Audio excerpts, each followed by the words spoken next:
لقد خلقنا الانسان فی احسن تقویم، بے شک ہم نے انسان کو بہت ہی اچھی صورت میں بنایا، انسان کو بنایا بڑی اچھی صورت میں بنایا۔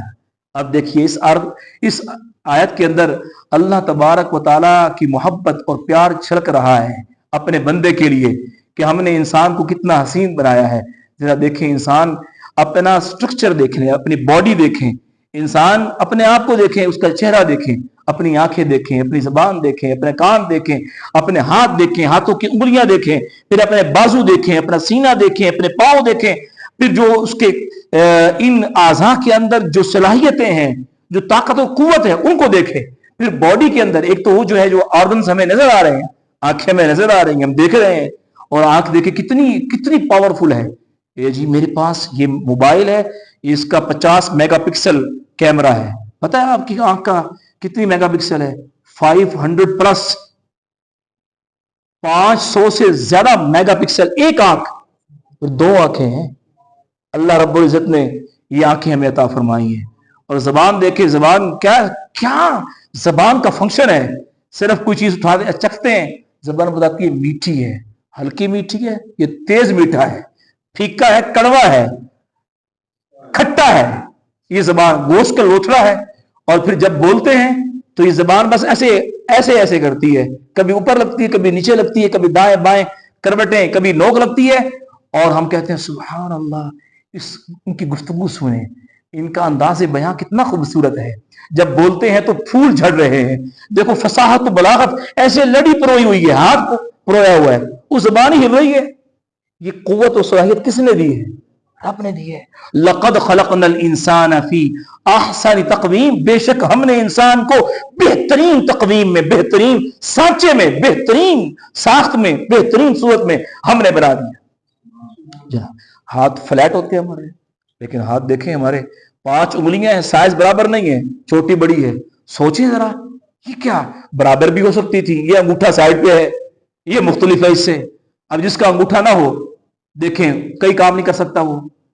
پھر ان انگلیوں کو دیکھیں، اس کے اندر کتنے دیکھیں کروز ہیں، یہ دیکھیں کتنے جوڑ ہیں اس کے اندر، انگلیوں کے اندر۔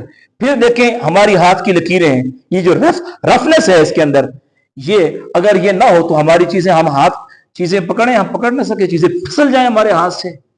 لقد خلقنا الانسان فی احسن تقویم۔ پھر دیکھیں یہ بازو سائڈ پہ لگائے ہوئے ہیں، یہ اگر ایک یہاں لگا ہوتا ایک پیچھے لگا ہوتا تو انسان کی شکل کیسے ہوتی؟ آنکھیں اگر ماتھے پر ہوتی، یا آنکھیں سینے پر ہوتی، آنکھیں پیچھے ہوتی، کان جو ہے ایک کان سامنے ہوتا ہے ایک پیچھے ہوتا، کیا شیپ بنتی، کیا شکل بنتی؟ اللہ تبارک و تعالیٰ نے انسان کو حسین بنایا ہے۔ جب انسان آئینے کے سامنے کھڑا ہوتا ہے، بس اپنے آپ کو دیکھتا ہی رہتا ہے، اور یہ سمجھتا ہے کہ سب سے حسین میں ہوں۔ اس کو اپنی آنکھیں، اپنے لب و رخسار بہت اچھے لگتے ہیں۔ اللہ تبارک و تعالیٰ نے انسان کو لقد خلقنا الانسان فی احسن تقویم، یہ تو ہمارے ہو گئے وہ جو ہمیں نظر آتے ہیں۔ ایک ہمارے انٹرنل آرگنز ہیں، یہ ہمارے جو پورا نظام ہے، جو جس کے ذریعے سے ہم کھاتے پیتے ہیں، ہمارا سٹمک ہے، اس کا فنکشن دیکھیں۔ ہمارے لنگز ہیں، ان کے بغیر ہم سانس نہیں لے سکتے۔ ہمارے پھیپھڑے، یہ ہمارا لیور ہے جو کہ خون بناتا ہے۔ کتنا دیکھو اللہ رب العزت نے کرم فرمایا، ہماری اندر پوری ایک مشینری کام کر رہی ہے۔ یہ ہمارا ہارٹ ہے، کیا کرتا ہے جی؟ پورے جسم کو خون سپلائی کرتا ہے۔ پھر جی وہ آرٹری ہیں، اور پھر وہ جی چھوٹی چھوٹی وینز ہیں، چھوٹی چھوٹی اتنی باریک وینز ہیں، اتنی باریک وینز ہیں، اگر ہم لمبائی میں دیکھیں تو کئی لاکھ کلومیٹر ان کی لمبائی بن جائے۔ یہ ہماری باڈی کے اندر ہے جو اللہ تبارک و تعالیٰ نے پورا سسٹم رکھا ہے۔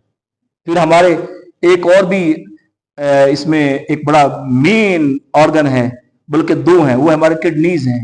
ایک فلٹر پلانٹ اللہ رب العزت نے ہماری باڈی کے اندر لگا دیا، جو فلٹر کرتا ہے، وہ فاضل مادے نکال دیتا ہے جو ہماری باڈی کے لیے نقصان دہ ہیں۔ پیشاب رک جائے تو کیا ہوتا ہے؟ یورین رک گیا جی، اور نہ اگر پاس ہو تو انسان کے لیے نقصان دہ ہے، اور اس کی ڈیتھ واقع ہو سکتی ہے۔ اللہ تبارک و تعالیٰ نے کیسا نظام دیا کہ ہم نے خوراک کھائی، جو چیز باڈی کو ضرورت تھی وہ باڈی کو پہنچ گئی، اس سے خون نکل گیا، اور جو فاضل چیزیں تھیں وہ ویسٹ ہو، یعنی نکل گئی وہ۔ یہ کیسا نظام ہے؟ لقد خلقنا الانسان فی احسن تقویم، بے شک ہم نے انسان کو بہت اچھی صورت میں بنایا۔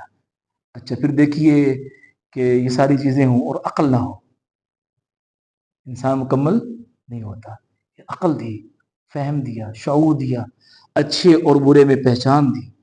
جانوروں کے پاس جانور بڑے حسین ہوتے ہیں، ابھی آپ دیکھیں جانور لے کے آ رہے ہیں نا، بکرا، دمبا، بھیڑ، گائیں، کتنے خوبصورت جانور ہیں، لیکن شعور ہے ان کے پاس، عقل ہے۔ قرآن نے کہا تھا نا کہ کافروں کے بارے اولئک کالانعام، یہ تو کافر یہ چوپایوں کی طرح ہیں۔ کیوں کہا؟ کہ ان کے پاس شعور نہیں ہے، پہچان نہیں ہے، ان کے پاس فہم نہیں ہے، ادراک نہیں ہے ان کے پاس، بل ہم اول، بلکہ یہ ان سے بھی برے ہیں، چوپایوں سے برے ہیں۔ تو انسان کے پاس تو عقل و شعور ہے، تو اسی کا وہی انسان ہے کہ جو اپنے رب کو پہچان لے۔ ورنہ پھر وہ اگلی آئے ثم رددناہ اسفل سافلین، پھر اسے ہر نیچے سے نیچی حالت میں ہم نے لوٹا دیا۔ اس کا ایک معنی تو یہ ہے کہ کبھی بچپن تھا، پھر لڑکپن کے پاس وہ جوانی، وہ طاقت، وہ چہرے سے خون ٹپک رہا ہے، اور کہتے ہیں لوگ کیا جی اس کا قد و قامت ہے، کیا باڈی ہے اس کی، کیا طاقت ہے، اور پھر وہ وقت آ گیا کمر جھک گئی، آنکھوں کی بینائی کمزور ہو گئی، اب جملے بنتے نہیں ہیں، زبان لڑکھڑاتی ہے، بات کر نہیں سکتے، ہاتھ سے کوئی چیز پکڑ نہیں سکتے، راچھا تاری ہو گیا، پاؤں سے چل نہیں سکتے۔ اس پہلوان صاحب کو، طاقتور کو دو بندے سہارا دے رہے ہیں، اسفل سافلین میں لٹا دیا۔ ایک وہ وقت تھا، ایک یہ وقت ہے، ایک معنی یہ۔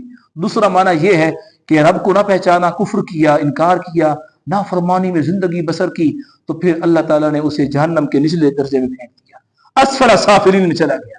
اتنا حسین ہو کر، رب کی اتنی نعمتیں پا کر بھی وہ خسارے میں رہ گیا، اسے کچھ نہ ملا۔ اللہ تبارک و تعالیٰ ہمیں اپنی پہچان نصیب فرمائے۔ خود کو جس نے پہچان لیا نا، اس نے رب کو پہچان لیا، جس نے خود کو پہچان لیا اس نے رب کو پہچان لیا۔ اللہ تبارک و تعالی ہمیں ان آیات کا فیض نصیب فرمائے، آمین بجاہ النبی الامین صلی اللہ علیہ وسلم۔